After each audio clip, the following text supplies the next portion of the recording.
Hello, I'm Denise, a 31-year-old woman who just got divorced. I never thought that I'd ever be divorced because I thought I was in the happiest relationship of my life.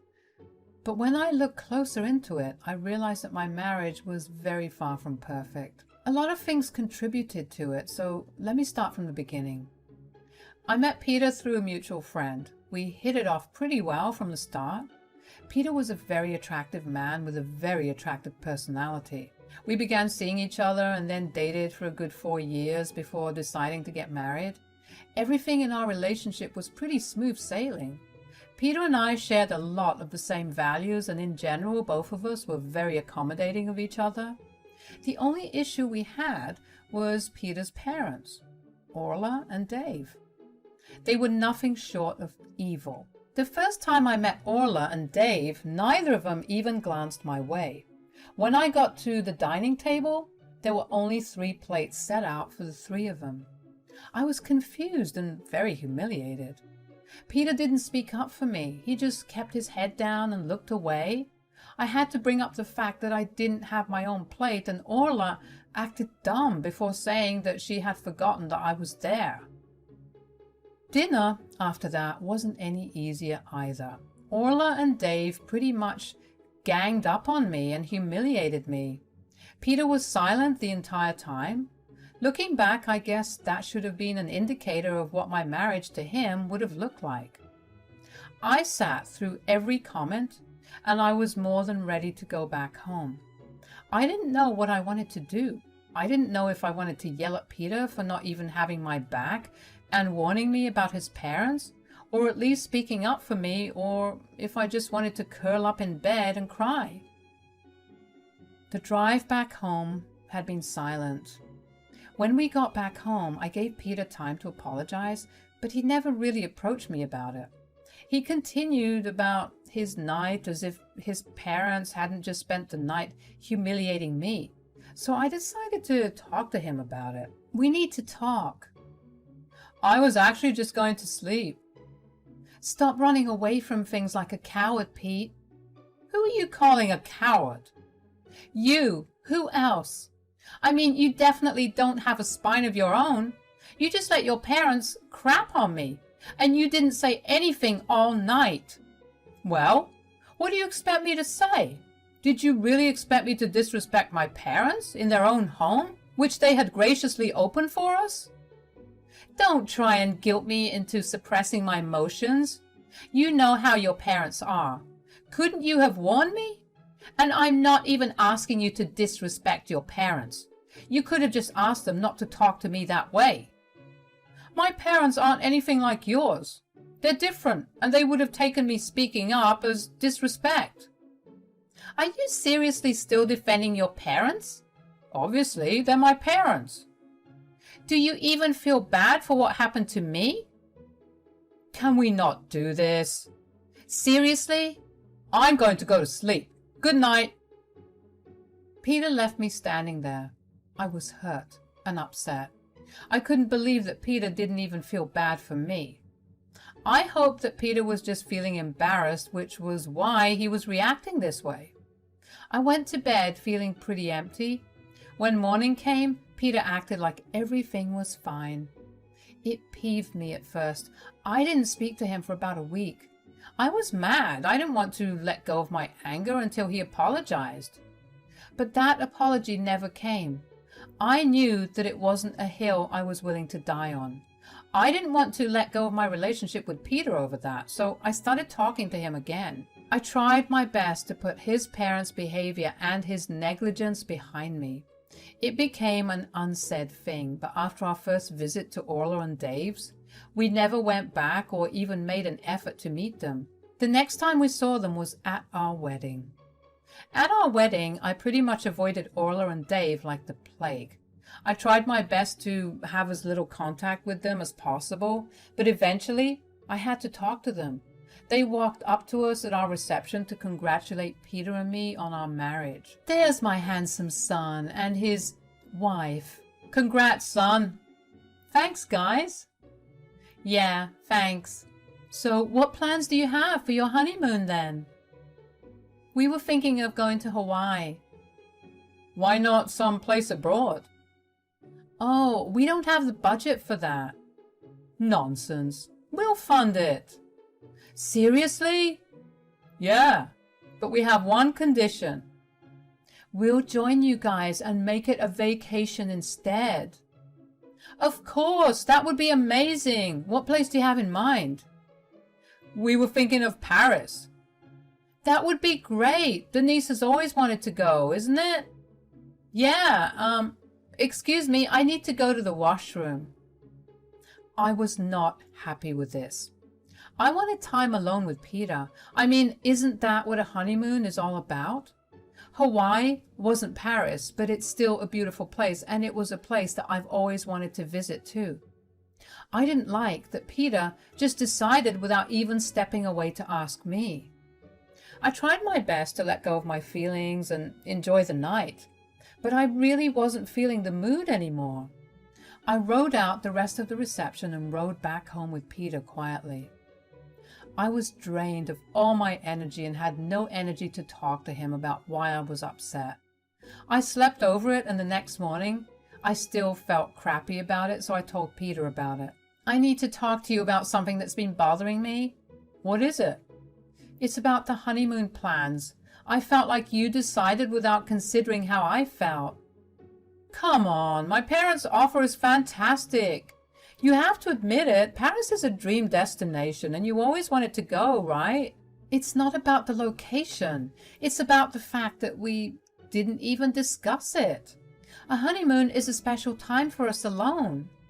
Well, we'll have alone time eventually. Right now, it's a great opportunity and we can't pass it up. Okay, but you know how your parents treat me. Is this really a smart decision? Look, my parents are trying to be nice. Stop overthinking things and ruining this for us. I just wanted us to have a say in our honeymoon. Is that too much to ask? You either come or you don't. Don't think of all the negative aspects. Look at it as a chance to explore a new place with me. I don't want to hear any more of this. I have to admit that it hurt to hear Peter talk to me that way. Would he really be okay with me not coming along with him on this honeymoon turned vacation? I decided to just suck it up and go. The vacation was set to happen a month after our wedding. When the day came, we met with Orla and Dave at the airport. They greeted me with so much friendliness that I was caught off guard. They were unusually nice and caring. Since I was thrown so off guard, I guess I kind of closed myself off. They were nice for the first week in France. We still had another 3 to go.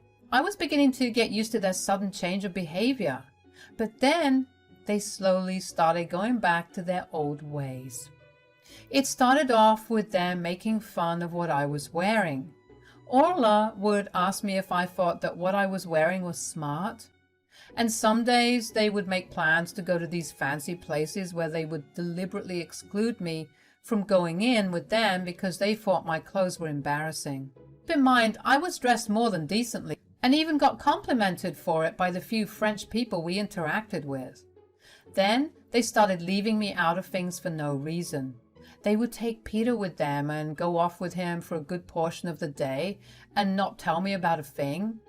I think I spent a good portion of my time at the hotel itself. Then came the comments about my weight and what I ate. If I ordered anything other than salad, Orla would make jabs at me. All the while she was stuffing her face with steak. Throughout the entire thing, Peter would never say anything. Sometimes I'd even catch him holding himself back from laughing. I was honestly more than ready to go back home. I counted down the days till it was time to leave. I couldn't keep hanging out with Peter and his parents. His parents bullied me relentlessly while Peter just ignored everything. I knew that I was going to have to talk to Peter about this later too, because every time I tried to talk to him, he never seemed to understand or want to hear about it. On our last day there, I decided to get Peter and my passports and tickets all organized together. Peter handed me his tickets, but when I asked him about my tickets, he said he didn't have them. It was odd that Orla and Dave hadn't handed me my ticket, but I was so absorbed with surviving this vacation that the weirdness of the situation never really got to me. Anyway, I went up to Orla and Dave's room and knocked on the door.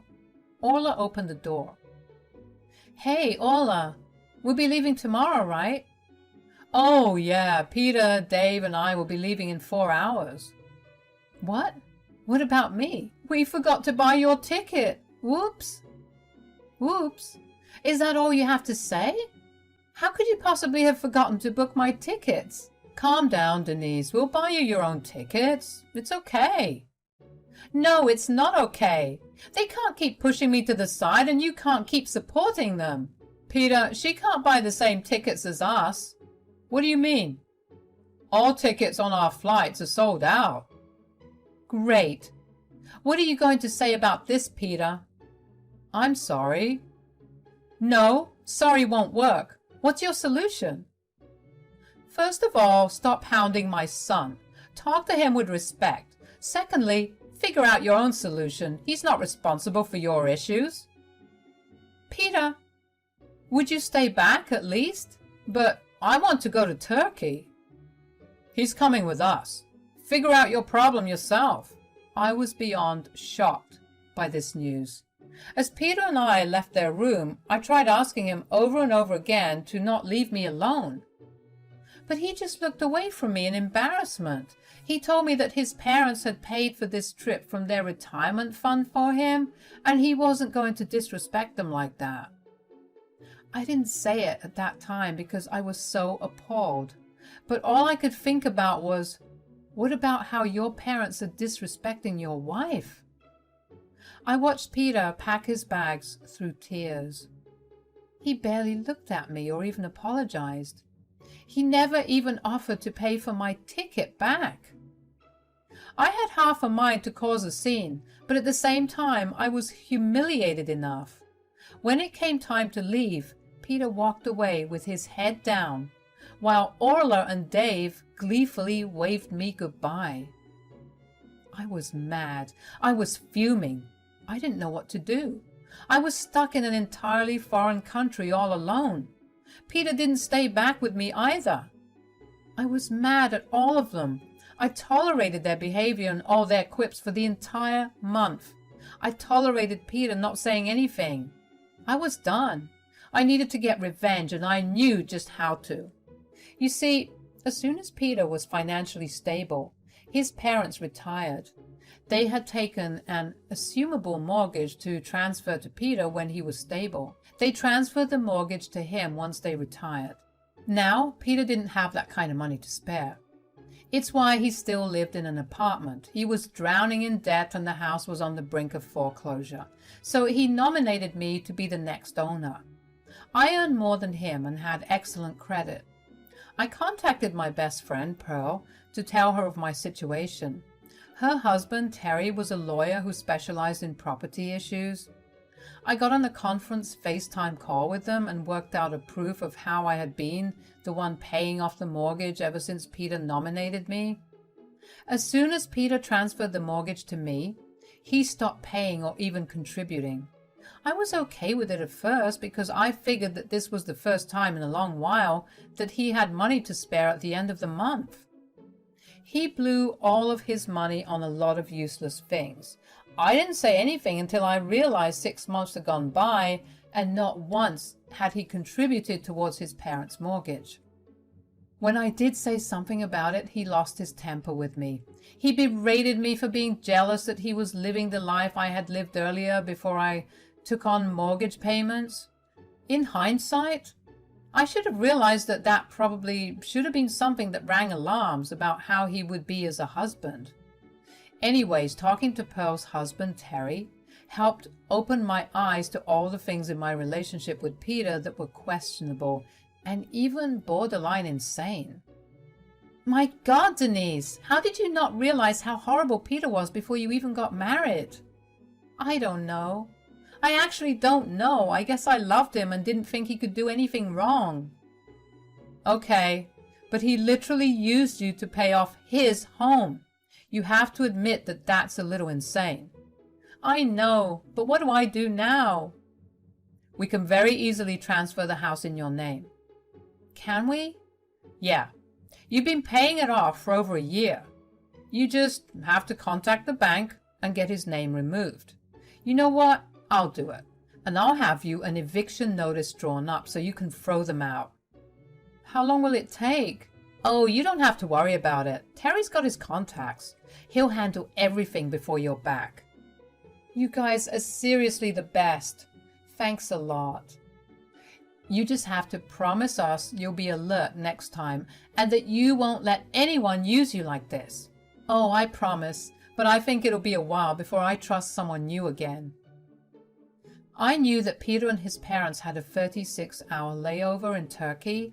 They planned their trip that way because they wanted to stay at the hotel at the airport in Istanbul. I was excited initially to be a part of it, but now I'm grateful I'm not. It gave me extra time to be home before them and serve them with an eviction notice. I booked my flight home and was lucky enough to get a flight in a couple of hours.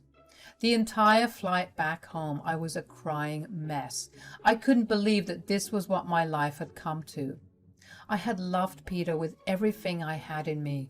I hated that I had overlooked every flaw in Peter, and this was how he repaid me. Not once did he call to check up on me. The only thing that consoled me was the satisfaction of throwing all of them out of their own house. For a brief moment, I wondered what they would do. The three of them would have to squeeze into Peter and I's apartment, but our lease was going to be up by next month. I knew they didn't have that kind of money to rent another apartment immediately after this trip. But then I remembered that they had been the ones to abandon me without even thinking about whether I would have been able to come back home. If they could do that to me, I could do it to them without feeling an ounce of guilt. As soon as I landed back home, I checked on Peter and his parents' flight status. They were going to leave in about 2 hours. I didn't care that I didn't get much sleep. I was running on the adrenaline of getting revenge. The first thing I did after getting out of the airport was drive straight to Orla and Dave's house. They kept a spare key under the mat, so I used it to get in and Gresham up. Then I got my laptop out and found the best divorce lawyer in my vicinity. I filed for a divorce and contacted Pearl to tell her that I had reached out. She and Terry came over so I could sign some paperwork to remove Peter's name from ownership and to sign the eviction notice. Seeing them brought over all the emotions I had been trying to suppress since I landed. I hated coming back to the place where there were only reminders of Peter everywhere. But Pearl and Terry were my friends, and we'd been through thick and thin together. They let me cry out my feelings for a while. When they left, I checked on Peter's flight and saw that it would take them another hour to get on the plane. I decided to take some time to sleep. I needed to not look like I was a mess or struggling. I struggled, but eventually I fell asleep. When I woke up, I realized that I had slept for about 10 hours. I quickly got dressed and ready. I went to the divorce attorney's office and collected the divorce papers. When I got back, I had to wait about an hour before Peter and his parents came back. My heart pounded as the time drew nearer to their return, but I knew I had to stay strong. When they got back, they were surprised to see me there in their house. What are you doing here? When did you even get back? Babe, I was trying to call. Save it. You didn't try anything. To answer your questions, Orla and Dave, I got back yesterday and I came here for a reason. Make it quick. We're all tired from traveling and we want to get some rest. Well, I want you guys out of my house. Your house? What are you even talking about? Stop wasting our time. Get out. Oh no, you guys need to get out. Don't you dare talk to my parents that way. I won't as long as they get off my property. This isn't your property, Denise. It is now, since I've been paying the mortgage off for the past year. What? Peter, what is she saying? We thought you were the one who was paying it off. For God's sake, we gave you the house because you said you could handle the payments. Well, he couldn't. He nominated me as an owner, and I had it off. I threw him off the owner's list because he hadn't paid a cent towards it, and now the house is mine. So get out." The three of them stared at me in shock and disbelief. They tried to plead their case and begged me to let them stay with me, but I told them that I had had enough of their bullying. I told them to get out or I would get the police involved. Right before they left, I handed Peter the divorce papers. I told him I didn't want to be with someone who would gladly use me for his gain and not ever stand up for me when I most needed it. Peter tried to apologize and begged me not to leave him, but the hurt was too much to continue to stay with him. I watched him leave and my heart was full of satisfaction. It would be a while before the hurt and betrayal completely cleared out, but at least I had taken control of my situation. I didn't let either Peter's or his parents' actions get to me or define me, and in my books, that's the biggest win of them all. It's been a couple of months since all of this has happened. Peter tried to contest the divorce, but he quickly realized how expensive it was going to be for him, so he backed off. The last time I heard about their situation, I found out that they had stayed with a bunch of relatives before they could afford an affordable place. Orla and Dave went right back to work so they could support themselves. It sucked that they were struggling, but this is the lesson they learned from messing with the person that was helping them. I've been happier ever since I threw them out of my life. Yeah, sometimes memories of everything they did to me come back, but I always let the satisfaction of my revenge comfort me.